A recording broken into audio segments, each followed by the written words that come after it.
Seth, Stanley Cup Finals. I guess at the start of the year, you start the season in Chicago, you're probably not thinking you're going to be in the Stanley Cup Final. When you look around, what goes through your mind right now? Just taking it all in, taking the environment in. You know, a lot of our team and my new teammates have been in this situation the last couple of years, so they understand what to expect. I'm just trying to come in and take it all in, enjoy the moment, and make the most of the opportunity. All right, what are these guys telling you? I mean, I've interviewed Aaron Ekblad like 100 times now in the Stanley Cup Finals the last couple of years, seemingly. He's probably had more than enough of me. What are these guys telling you about how these days unfold and about the task at hand? Well, I think you just got to take it day at a time, right? I think the series can get long, and we expect it to be a very competitive series, and you have to take it one game at a time, one shift at a time, and really break it down like that.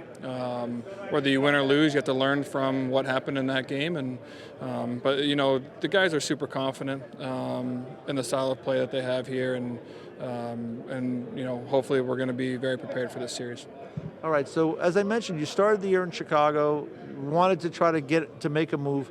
When you heard you were going to have the opportunity to go to Florida, how excited were you to be able to come, not only to the defending Stanley Cup champions, but to a team that is a really strong group?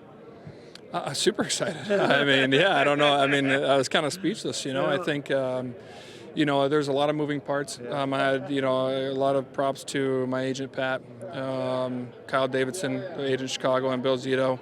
A lot of things had to happen in order for the deal to work, and so I have a lot of respect for all parties involved, and I'm just, like I said, I'm happy for the opportunity. I'm just trying to play my game and kind of get back to where I know the kind of game I can play, and I believe talking to Paul my first day and really being in the system now, this is the system that fits my game the best, and trying to be aggressive defensively, close gaps, and just be a sound defensive player. Did it take you a while to kind of fit into that group? Because talking to Nate Schmidt, he said it does take a little bit of time to figure it out. You came in later. Were you able to assimilate pretty quickly? First couple of weeks were a little bit of an adjustment for sure. I had some struggles there.